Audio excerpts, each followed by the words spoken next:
મુકેશભાઈ, આપણા ગોરા ગામના સરપંચ અને બાકી મારા સાથી મિત્રો અને જે દૂર દૂરથી આજુબાજુ આપણે આ મીટિંગ એટલા માટે કરી હતી કે કેવડિયા જે જિલ્લા પંચાયત છે એના લોકો બધા ભેગા થાય અને જે અમારી આમ આદમી પાર્ટીની જે ટીમ છે એમના જોડે વાતચીત કરે અને એ લોકોને ઓળખે અને એ લોકોને જોવે.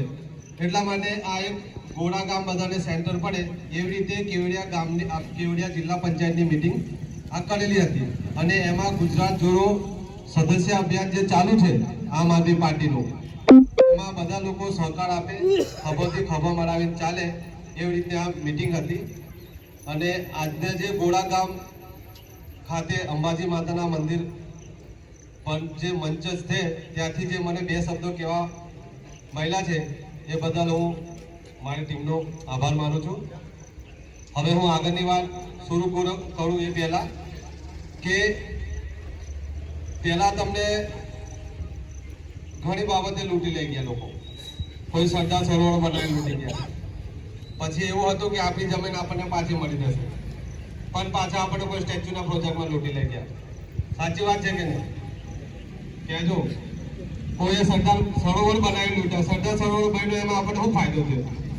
એક ફાયદો ગણાવો. કોઈ સ્ટેચ્યુ બાંધ્યું, મોટી મોટી વાતો કરી આપણા નેતાઓએ કે આપણને રોજગારી મળશે, આપણે મચ્છી મારીશું તો બી આપણી રોજગારી થશે. આખા વર્ષ વાર જોવાની કે આપણી રોજગારી આવતી જ નહીં. કોઈ તો એવું કીધું છે કે આપણે ઘરમાંથી બહાર નીકળશું તો તમને રોજગારી મળશે. ભલે ઘરમાંથી રોજગારી કોઈ રિક્ષાવાળાને પૂછી જુઓ, આપણા રિક્ષાવાળા ભાઈઓ છે એમને પૂછી જુઓ, આ ગેટ પરથી જવા નહીં દેતા કોઈને. હા, અને આપણા જે હાલમાં નવું જે લોકો દુકાન કરતા હતા, જેમને થોડી ઘણી ધંધાની ખબર પડેલી હતી કે આવી રીતે ટુરિઝમ થાય, આવી રીતે ધંધો કરવાનો, આવી રીતે મકાઈ વેચવાની, આવી રીતે પડીકા વેચવાના, જે લોકો 2 પૈસા કમાતા થયા ને પાછું એસુએ પોતાનો કાયદો લગાડી દીધો કે ના ભાઈ આદિવાસીઓ તો અમીર બની ચાલ્યા. અને તમે ખાલી 1% ચૂલો નહોતો હળગતો અમારો, તો પાછા તમે દુકાનો બંધ કરાવી દીધી. પાછી કેટલી દુકાનો બંધ કરાવી? ગણેશ્વર ચોકડીથી કૃષ્ણ હોલ્ડરથી માંડી ઝરવાણી લગી બધાને હટાવી દીધા. એમાંનો ભોગ આ બહાર ફળ્યા જોયો ને? બહાર ફળ્યા મેં જોયું 32 દુકાનોને સભા સાત કરી દીધી. કોઈને ખબર બી નહીં, સપને ખ્યાલ કે અમને 6 વાગે તોડશે એવું. આ સરકારની નીતિ છે. આદિવાસી પ્રત્યેનો આ સરકારની નીતિને કોણે વોટ આલેલો? એમને આપણે જ વોટ આલેલો. આપણા જ પગે આપણે જ કોલાડી બસ. બરાબર? જે આપણે વોટ આલીએ અને એ લોકો જેને હાથા બનાવે છે એવા લોકોને વોટ ના આલો તમે. અમે એ વસ્તુ લઈને નકેલા છે. આજે સૌથી પહેલા તો આપણો સમાજ શિક્ષણની બાબતે એટલો કતરાઈ ગયો છે જેની કોઈ હદ નહીં. આ નવા કે આ સ્કૂલ ગણેશ્વર સ્કૂલ છે. ગણેશ્વરમાં સ્કૂલમાં એક છોકરોને ઇંગ્લિશ થોડું ધમથી વાંચતા ના આવડે તો મને કહી દેજો કે આ છોકરોને ધમથી ઇંગ્લિશ વાંચતા ના આવડે. પટેલ સમાજ જુઓ, દરબાર સમાજ જુઓ, આપણાથી બીજા બી આજુબાજુના સમાજ છે આપણા, એમના છોકરાઓ ભણી કરીને ક્લાસ 1 ક્લાસ 2 ની વાત લગીન જતા રહ્યા છે. બીજો સમાજનો દેશ ચાલ્યો છે ને આપણે આ દેશના માલિક કહેવાય ને આપણે આ દેશના માલિક તો કઈ છે જ નહીં. ખાલી રાષ્ટ્રપતિ બનાવી દેવાથી આપણા દેશનો વિકાસ નહીં થવાનો, આપણા દેશના આદિવાસીનો વિકાસ નહીં થવાનો છે.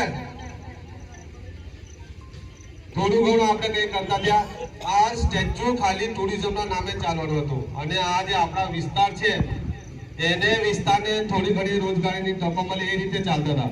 પણ અહીં તો ઊંધું થઈ ગયું. કેવડિયાની જમીનો લઈ લીધી, કેવડિયાની બહેનોને ઘરમાંથી કાઢીને મારી. અમારે એટલે આ લડાઈ લડવી પડે છે. જ્યારે બેન બેટી ઉપર અત્યાચાર આવે તો આ બી હરકીથી જોઈ લઈએ. જે બી કેવડિયા ગામની બહેનોને ઘરમાંથી કાઢીને માર્યા છે. તમે ભૂલતા ના, 500 આપવા આવે, 1000 આપવા આવે, તમારા 1000 અને 500 એ લોકો હટાવી દેશે, પણ કોઈ દિવસ તમે વેચાતા ના. વોટને સમજો, તમે વોટને સમજો. બરાબર? અમારે જોડે આ દક્ષાબેન બી છે. જે દિવસ બાર ફળિયાની દુકાનો તોડવાની હતી મને તો ખાલી ખોટા ઉઠાવી લઈ ગયા.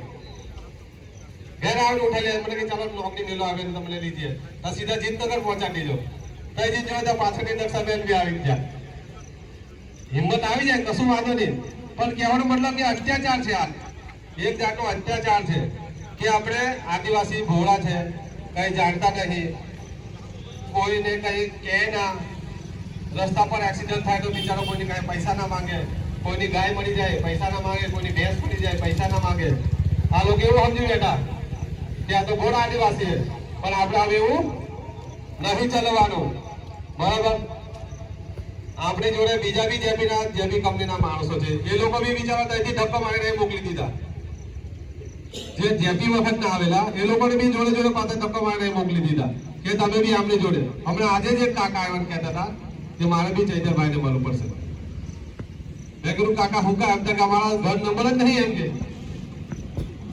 ઘરના વેરો જ નહીં ઘર વેરો નહીં ભરતો મેં કીધું સરકારે વેરા ભરવાના જ બંધ કરી દીધા તમે વેરા પાવતી શું કરવાનું પૂછો છો કોઈ વેરા પાવતી ચાલુ થઈ પાછી આપણે નહીં ચાલુ થઈ ચાલુ થશે તો નીચે 4 કે 5 મુદ્દા લખેલા છે એ જોઈ લેજો થોડા કે આ જમીન ઉપર તમારો કોઈ હક નહીં અમે જ્યારે જમીન માંગીએ ત્યારે તમારે આપવી પડશે અમને ફાવે તમારા ઘર હટાવવું પડશે ને આપણે ઘર હટાવી લેવું પડશે એવા કાયદા છે આ સરકારના આ તો ખાલી એક મોટી મોટી વાતો કરું છું મોટી તમને આમની કૂટનીતિ જોશો ને કૂટનીતિ કદાચ ચાણક્ય બી નહીં ઘડી એવી કૂટનીતિ છે આ લોકોની ફક્ત ને ફક્ત ગરીબોને પેટ ઉપર લાત મારવાની નીતિ છે આ લોકોની ગરીબોને કેવી રીતે અમે હેરાન કરીએ ગરીબ આદિવાસીને અમે કેવી રીતે જમીન પડાવી લઈએ પહેલા આપણે કહેતા કે જળ જંગલ જમીન અમારા છે ફોરેસ્ટના દુનિયાભરના કાયદા લાવી દીધા ફોરેસ્ટના એટલા દુનિયાભરના કાયદા છે અને એટલા સખત કાયદા છે